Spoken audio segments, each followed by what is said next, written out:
19वां अध्याय प्रहलाद कृत भगवत गुण वर्णन और प्रहलाद की रक्षा के लिए भगवान का सुदर्शन चक्र को भेजना।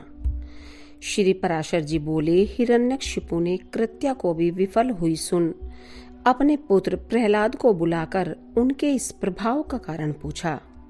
हिरण्यकशिपु बोला, अरे प्रहलाद, तू बड़ा प्रभावशाली है।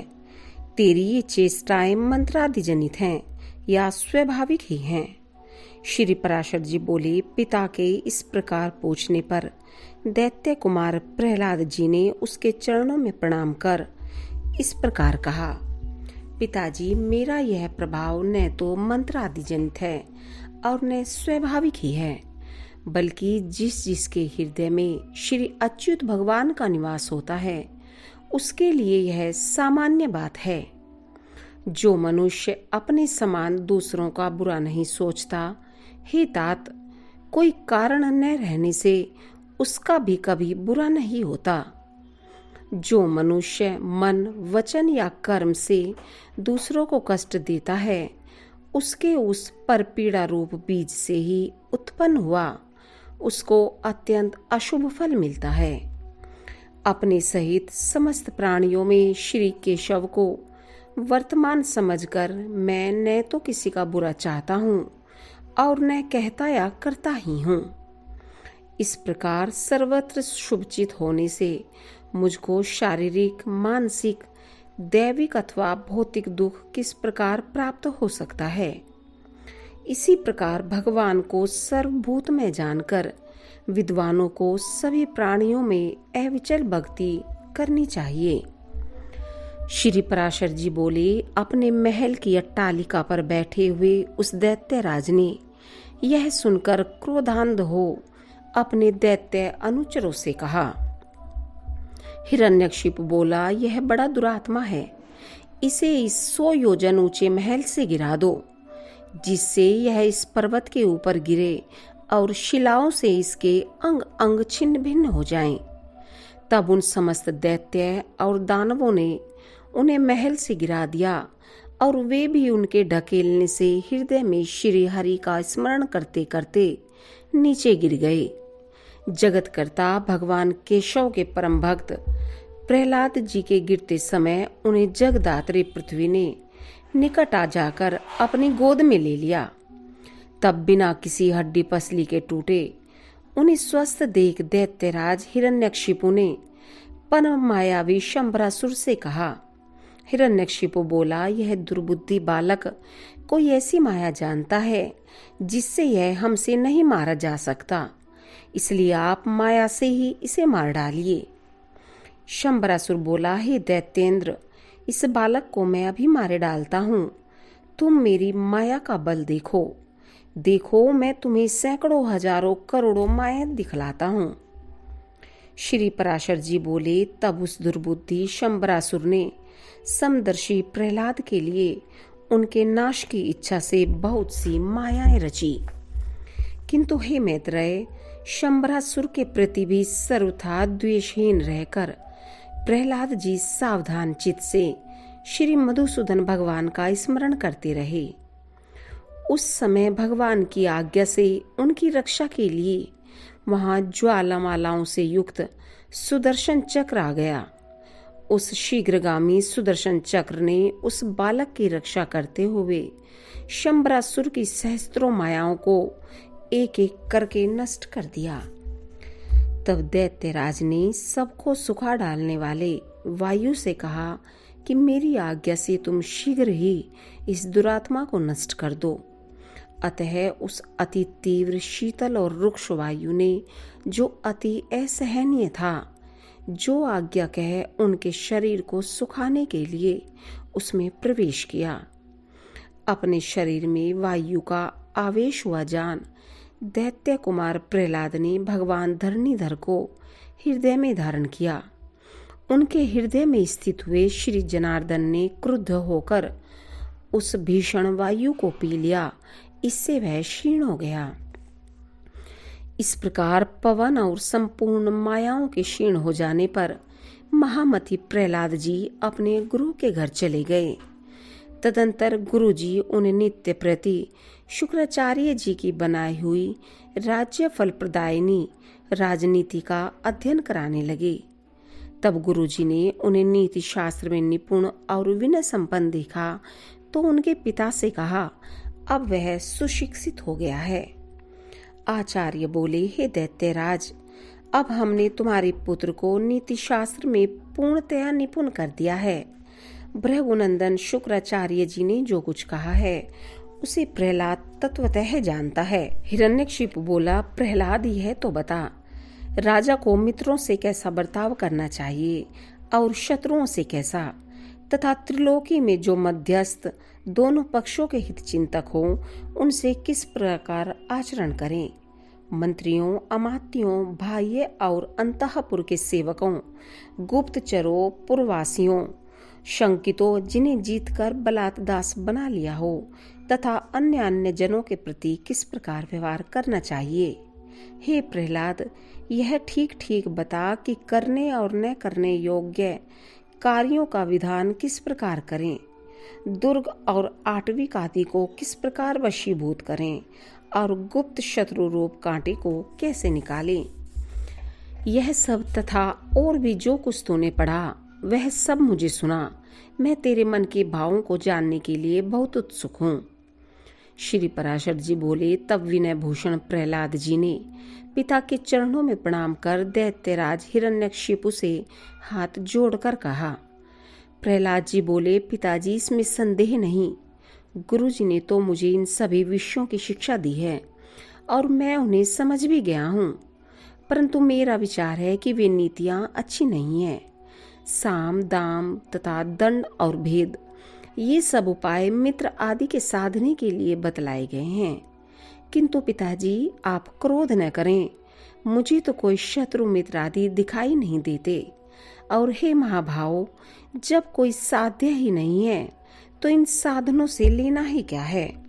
हे तात, सर्वभूतात्मक जगन्नाथ, जगन में परमात्मा गोविंद में भला शत्रु मित्र की बात ही कहाँ है। श्री विष्णु भगवान तो आप में, मुझ में और अन्यत्र भी सभी जगह वर्तमान है। फिर यह मेरा मित्र है और यह शत्रु है, ऐसे भेदभाव को स्थान ही कहाँ है। इसलिए हे तात, अविद्याजन्य दुष्कर्मों में प्रवृत्त करने वाले इस वाग जाल को सर्वथा छोड़कर अपने शुभ के लिए ही यत्न करना चाहिए। हे दैत्यराज, अज्ञान के कारण ही मनुष्यों की अविद्या में विद्या बुद्धि होती है। बालक क्या ज्ञानवश खद्योतकों को ही अग्नि नहीं समझ लेता। कर्म वही है जो बंधन का कारण न हो, और विद्या भी वही है जो मुक्ति की साधिका हो। इसके अतिरिक्त और कर्म तो परिश्रम रूप तथा अन्य विद्याएं कला कौशल मात्र ही हैं। हे महाभाग, इस प्रकार इन सबको असार समझकर अब आपको प्रणाम कर मैं उत्तम सार बतलाता हूँ, आप श्रवण कीजिए। राज्य पाने की चिंता किसी नहीं होती और धन की अभिलाषा भी किसको नहीं होती, तथापि ये दोनों मिलते उन्हीं को हैं जिन्हें मिलने वाले होते हैं। हे महाभाग, महत्व प्राप्ति के लिए सभी यत्न करते हैं, तथापि वैभव का कारण तो मनुष्य का भाग्य ही है, उद्यम नहीं।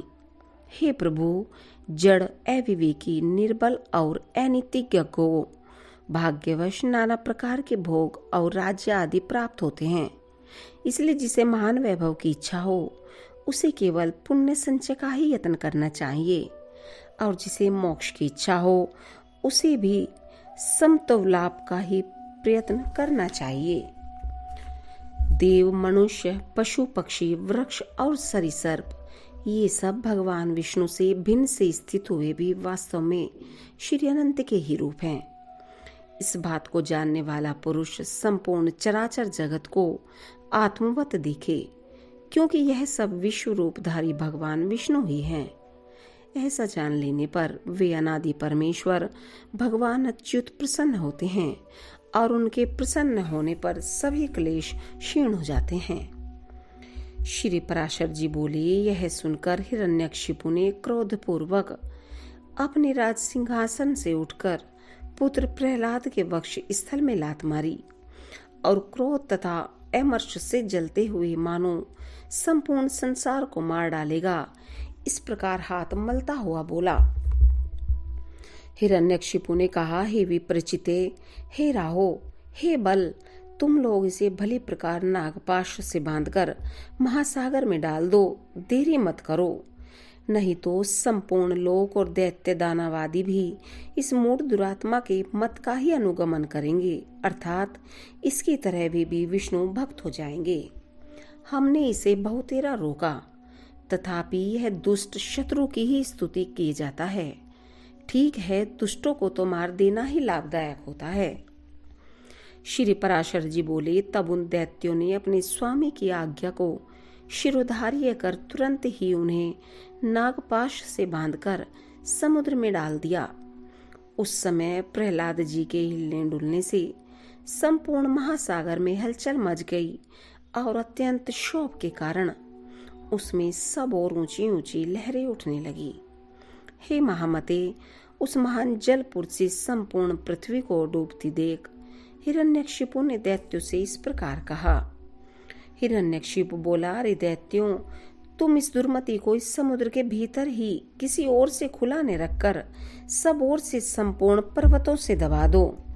देखो, इसे न तो अग्नि ने जलाया, न यह शस्त्रों से कटा, न सर्पों से नष्ट हुआ और न वायु, विष और कृत्या से ही क्षीण हुआ, तथा यह न मायाओं से ऊपर से गिराने से अथवा दिग्गजों से ही मारा गया। यह बालक अत्यंत दुष्ट चित है, अब इसके जीवन का कोई प्रयोजन नहीं है। अतः अब यह पर्वतों से लदा हुआ हजारों वर्ष तक जल में ही पड़ा रहे, इससे यह दुर्मति स्वयं ही प्राण छोड़ देगा। तब दैत्य और दानवों ने उसे समुद्र में ही पर्वतों से ढककर उसके ऊपर 1000 योजन का ढेर कर दिया।